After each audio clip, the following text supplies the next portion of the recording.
सरकार कर्जमाफीसाठी वेळ काढूपणा करते असं म्हणण्यापेक्षा ज्या पद्धतीने एकूण फायनान्शियल बर्डन आहे, शेवटी आपल्या खिशात 10 रुपये असतील तर त्या 10 रुपयाची योग्य पद्धतीचं वितरण करण्याची किंवा नियोजन करण्याची जबाबदारीसुद्धा सरकारमधल्या प्रमुखांची आहे. सर्वच घटकांना न्याय द्यायचा आहे आणि दिला पाहिजे, पण त्याच्यासाठी थोडासा उशीर लागतो. राज्याचे मुख्यमंत्री हे गृहमंत्री आहेत, त्यांनी अत्यंत सक्षमपणाने ते सगळ्या गोष्टींना न्याय देत आहेत. मला असं वाटतं की त्याच्यामध्ये ज्या काही सुधारणा करायला पाहिजे त्यासाठी आपण सूचना देऊन त्या निश्चितपणाने केल्या जातील. ती भूमिका आहे ती नेमकी काय असणार आहे शेतकऱ्यांच्या कर्जमाफी संदर्भातली बच्चू कडूंच्या उपोषणासंदर्भात? शेतकऱ्यांच्या कर्जमाफीसाठी सन्माननीय बच्चू कडू साहेब आंदोलनाला बसलेत, उपोषणाला बसलेत आणि त्यांना भेटून त्यांना विनंती करणं, कारण ते एक अतिशय चांगल्या पद्धतीनं शेतकऱ्यांसाठी काम करणारे एक लढाऊ आमदार म्हणून सुद्धा त्यांची प्रतिमा आहे.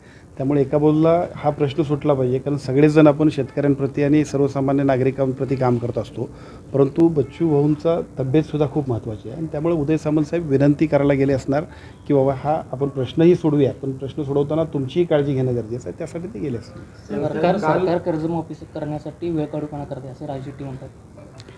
सरकार कर्जमाफीसाठी वेळ काढूपणा करते असं म्हणण्यापेक्षा ज्या पद्धतीने एकूण फायनान्शियल बर्डन आहे, शेवटी आपल्या खिशात 10 रुपये असतील तर त्या 10 रुपयाची योग्य पद्धतीचं वितरण करण्याची किंवा नियोजन करण्याची जबाबदारीसुद्धा सरकारमधल्या प्रमुखांची आहे. सर्वच घटकांना न्याय द्यायचा आहे आणि दिला पाहिजे, पण त्याच्यासाठी थोडासा उशीर लागतो आहे. तो उशीर लागला तर त्याला आपण वेळ काढूपणा म्हणणं बरोबर नाही. पंढरपूर दौऱ्यावरती होता, विशेषतः आषाढीचा या सगळ्या वारी संदर्भातला आढावा घेतला.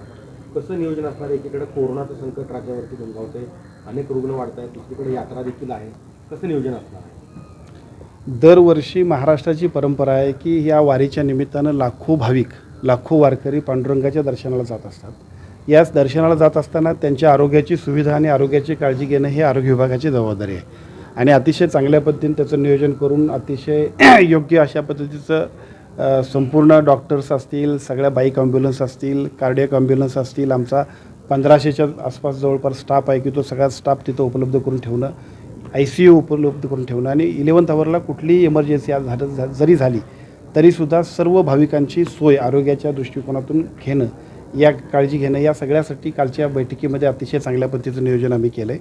आषाढी वारीच्या निमित्तानं लाखो भाविक ज्यावेळेला एकत्रित येतात त्यावेळेला त्यांच्या आरोग्याच्या सर्व सुविधा आणि समस्यांसाठी सुद्धा अत्यंत दक्षपणानं आमच्या यंत्रणेनं काम केलं पाहिजे, असंच अपेक्षित धरून कालची आढावा बैठक झाली आणि मला असं वाटतं की खूप चांगल्या पद्धतीनं आमच्या सगळ्या टीमनं नियोजन त्याचं केलेलं आहे. कोरोनाच्या संकटावरती वारीवरती काहीच परिणाम होणार नाही? कोरोनाचं संकट, कालसुद्धा हा विषय पंढरपूरमध्ये बऱ्याचशा पत्रकारांनी विचारला होता, त्यावेळी मी सांगितलं होतं की कोरोनाचं संकट असं म्हणता येणार नाही, पण कोरोनाचे पेशंट्स जे सद्यस्थिती दिसत आहेत, भविष्यातसुद्धा पेशंटची जर काय संख्या वाढत असेल तर त्याच्यावरती योग्य नियंत्रण कशा पद्धतीने करायचं यासाठीची SOP जी केंद्र शासनानं आणि राज्य शासनानं दिलेली आहे, त्याप्रमाणे त्या वारीतल्या सगळ्या टीमलासुद्धा आपण सूचना दिल्या आहेत आणि मला असं वाटतं की योग्य मॉनिटरिंग केलं तर त्याच्याबद्दल फारशी काळजी करायची गरज नाही. साहेब, मोखाड्याचं थोडंसं अर्धवट राहिलं की 8 तास वेटिंग करायला लागलं ॲम्ब्युलन्ससाठी, तर ही यंत्रणा राज्यातल्या ॲम्ब्युलन्सची सक्षम आहे असं तुम्हाला वाटतं का? मुळात या घटनेची संपूर्ण चौकशी करण्याचे आदेश मी संचालकांना दिले आहेत. संचालक आरोग्य त्याची चौकशी करत आहेत. सोमवारपर्यंत जो अहवाल येईल त्याच्यामध्ये ॲम्ब्युलन्स असेल, त्याच्यामध्ये डॉक्टर असतील किंवा अन्य कोण असतील जे चुकीचे असतील त्यांच्यावरती कडक कारवाई होईल. महाविकास आघाडीचं जेव्हा सरकार होतं त्यावेळी ॲम्ब्युलन्स 108ची योजना आली होती, त्यावेळी व्यवस्थित होती, मात्र आता तिथं कुठला तरी नवीन टेंडर भरण्यासाठी ही यंत्रणा बंद पाडण्याची प्रक्रिया सुरू आहे असं सतेज पाटलांनी आवाहन केलं. मुळात ही जी पूर्वीची ॲम्ब्युलन्सची एकूणच ॲम्ब्युलन्स होती, या ॲम्ब्युलन्सला 10 वर्ष पूर्ण झालेत. यापूर्वीच मागच्या सरकारमध्ये नवीन टेंडर या सगळेचं प्रकाशित झालं होतं. या टेंडरच्या नवीन जे काही टेंडर झालं होतं त्या टेंडरप्रमाणे नवीन ॲग्रीमेंट झाले. मुळातच 10 वर्ष झाल्यामुळं सुद्धा एकूणच कामकाजावरती त्याचा परिणाम होतो. त्यामुळं ॲम्ब्युलन्स बदलणं गरजेचं आहे, नवीन घेणं गरजेचं आहे. मधल्या टप्प्यात निवडणूक, आचारसंहिता आणि थोडेसे कोर्टाचे सुद्धा रिस्ट्रिक्शन्स होते. आता हायकोर्टनं सुद्धा जी योग्य पद्धतीची कार्यप्रणाली अवलंब करा म्हणून सांगितलं आहे, त्यामुळे आम्ही नवीन ॲग्रीमेंट केलं आहे. आता त्याचा उपयोग अतिशय चांगल्या पद्धतीनं अद्ययावत अशा म्हणजे देशातल्या सर्वोत्कृष्ट अशा पद्धतीच्या ॲम्ब्युलन्स 108च्या ज्या आहेत त्या महाराष्ट्राच्या होतील, अशा पद्धतीचं काम पुढच्या टप्प्यामध्ये आपल्या सगळ्यांना निश्चितपणे दिसेल. पुण्यामध्ये TV9चे कॅमेरामन शूटिंग करत असताना पोलिसांनी त्यांच्यामध्ये वाद झाला. पोलिसांनी असं म्हणलं की एकत्र जमले काय नेमकं या बैठकीचं नियोजन असणार आहे, कारण स्थानिक स्वराज्य संस्था देखील आता निवडणुका त्याच्या येतील. नाही, महायुतीच्या किंवा आमदारांची आणि खासदारांची बैठक आज आहे. त्या बैठकीचा उद्देश असा आहे की DPTCची मीटिंग उद्याच्या सोमवारी होते. सोमवारी ही DPTCची बैठक होत असताना पुढच्या जिल्हा परिषदच्या निवडणुका येत आहेत, तर त्याच्यापूर्वी निधीचं वितरण करणं आणि सगळ्यांच्या विचारानं आणखीन काही विकासाचं आणि विधायक अशा पद्धतीची जी काय राजकीय भूमिका असतील त्या सगळ्या दृष्टिकोनातून उद्या आजची बैठक आहे. खरं तर कोल्हापूर जिल्हा असेल, सांगली जिल्हा असेल, शिवसेनेने खूप मोठ्या प्रमाणात इनकमिंग सुरू केलेलं आहे. पैलवान असतील किंवा कोल्हापूर जिल्ह्यातील कोल्हापूर शहरातील नगरसेवक असतील, कशा पद्धतीने टायगर ऑपरेशन टायगर सुरू केले म्हणायचं? निवडणुका आहेत. शिवसेनेचं संघटन अजून मजबूत करण्यासाठी आदरणीय एकनाथजी शिंदे साहेबांच्या नेतृत्वाखाली अनेक लोक अतिशय चांगल्या पद्धतीनं समाजाचं काम करणारे सर्व राजकीय पदाधिकारी सर्व राज्यामध्ये अत्यंत उत्स्फूर्तपणे आमच्या सगळ्यांच्याबरोबर सहभागी होत आहेत. त्यामुळे साहजिकच ते संपूर्ण राज्यात जे आहे ते कोल्हापुरात आणि सांगलीतसुद्धा असणार आहे.